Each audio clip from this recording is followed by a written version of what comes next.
From the people that brought you Batwoman, how bad could it be? Are you really the Joker's daughter? Is that why you murdered Batman?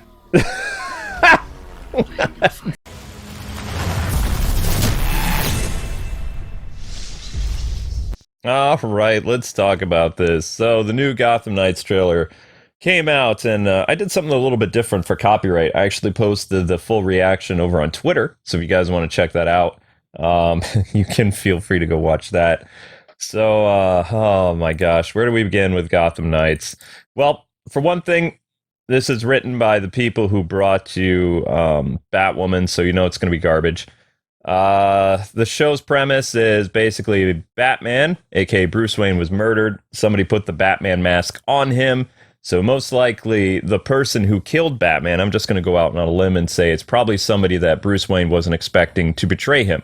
So probably Harvey Dent. The actor who plays Harvey in this has already teased that he is going to become Two-Face in this, which is ridiculous. I know, Zelda. But yeah, they're trying to do this red herring that the Batman Rogue's children, so children of Batman's greatest enemies, more or less killed him. And so the GCPD goes around and basically gets three of them who were supposed to be on lookout from somebody during the death of Bruce Wayne. So they don't really have an alibi, and the GCPD is after them anyway.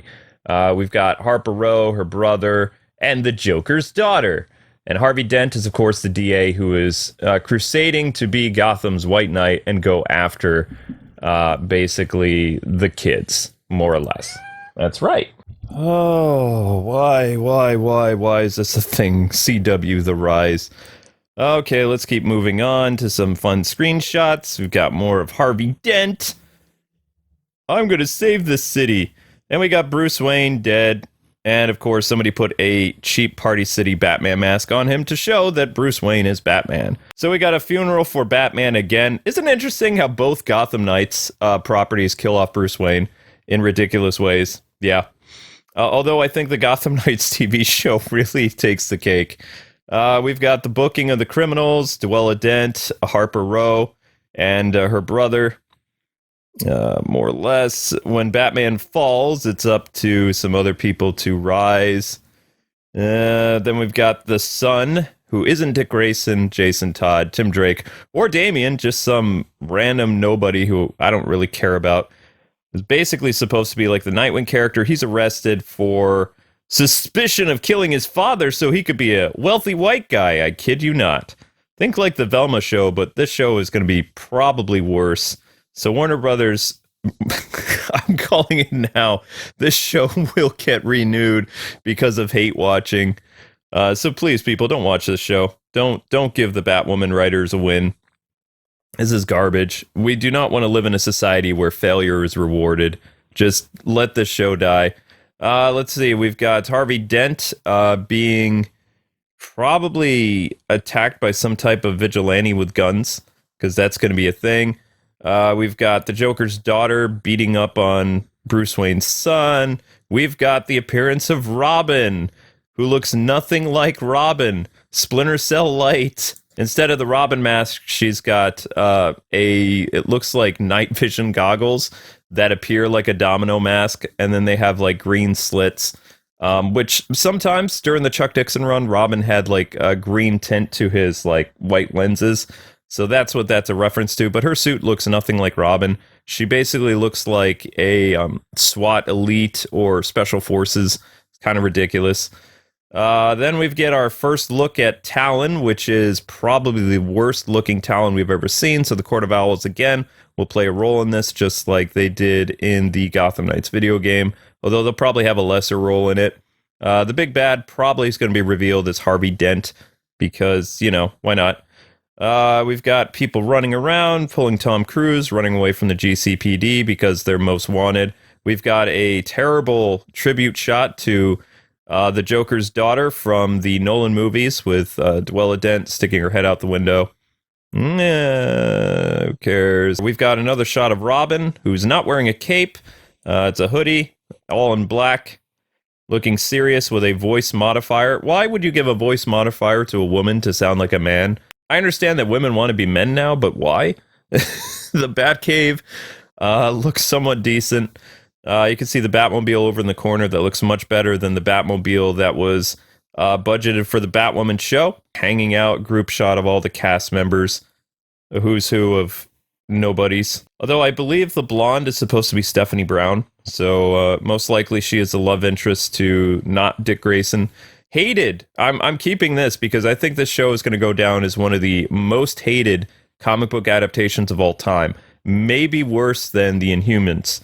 So, I hope the Batwoman writers actually win a Razzie for this because it would be well deserved. More Harvey Dent doing stuff, hunting the vigilantes.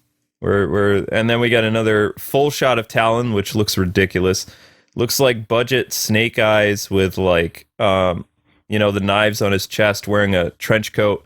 They didn't even go out of their way to make this look like Talon, but I have confirmed from my sources this is indeed Talon, and it's ridiculous. So, yay, Court of Owls. Dick Grayson has no formal training in this either, so basically he's like Tim Drake, except he likes girls. That's the only difference. Although, that's at least in the first season. Watch them change it for a second season. I know, giving this show a second season would be a terrible idea. Explosions! Michael Bay presents. And then we get a full shot of the team with Robin rocking a full arsenal like she's the Punisher. And then we've got, most likely they're facing off against, I would probably say, Talon or maybe Harvey Dent. This will be later on in the season. So Stephanie Brown is not in this. Stephanie Brown is going to play the rich girlfriend, most likely. So she's not going to be anything like Stephanie Brown. All the fugitives are being moved. We see a terrible shot of Batman's mask that they're not even trying to make look better. Batman's mask in this is basically like a clip-on. Remember those action figures from Kenner? There's Batman's mask for you. Batarangs look pretty decent, but it's kind of ridiculous. Also, the fact that this kid didn't know his father was Batman, it just, I don't know. And there you go. That's Gotham Knights. My thoughts on this, it's going to be a train wreck. Basically, Warner Brothers is counting on you guys to make the show successful by hate watching, so don't do it. Find something better to do on March 14th. Like, do not give Zaslav and his minions any more fuel, because if you hate watch, then you're going to get a season 2 like Velma. And Velma is probably the worst animated adaptation of all time. Everything that people never wanted to see in Scooby-Doo is in that, and you have guaranteed that there will be a second season from quote-unquote hate watching. If you hate and despise Gotham Knights and you love the Batman property, do not watch this show. Make fun of the trailers, because the trailers is exactly what the show is going to be. People saying, don't judge something till you watch it. I don't have to eat crap to know that it's crap. This show is going to be abysmal. And by watching the first season, or even any part of it, like the first 3 episodes, you are guaranteeing those hacks over at the former Batwoman show will get a second season. So put these people out on their butt and don't watch it. It's that simple. And you, drama channels, just throwing it out there. I know a lot of you guys make your money off reviewing this garbage, but if you hate the show so much, don't support it. Just make fun of it and don't watch it. Because the people that this show is actually made for are such a small minority of people that they won't be enough to get the ratings needed by the CW. But the loyal people who like Batman stuff and you tune in to watch the show, then it's your fault if it gets renewed. It's that simple. It's simple logic. But yeah, thanks so much for watching, people. I will not be covering this show. Every trailer that comes out, I'm going to make fun of it because, it's trash. I can tell you the ending right now. Two-Face is the one responsible for killing Batman. They were going to some type of important meeting, and Harvey just shoots him in the back of the head, without Bruce ever knowing what's going on. Completely, somebody who knew Batman was Bruce Wayne just offs him because he wants to rule Gotham. Something really cliche and stupid like that. So, yeah. It'd be funny if it's a night at the opera that does him in, and it's like right near Crime Alley. But yeah, that's more or less what we're looking at. So come back and see if I was right, once the season ends, or Two-Face is shown as the main bad guy who's basically ruining these 4 innocent outlaw kids' lives. And we'll see if I'm a better writer than the Batwoman people. All right, people, that's it. That's all. Tomorrow we'll be talking about the new leak for the Suicide Squad, about the UI and the live service, and what I think about that. But there you go, people. As I told you, I did the Gotham Knights thing, so I'm going to go wash my brain out with soap. Take care, people. Keep it locked here for more news on Batman and TV, video games, movies, and occasionally comics when they don't suck. Later, Gothamites. Oh,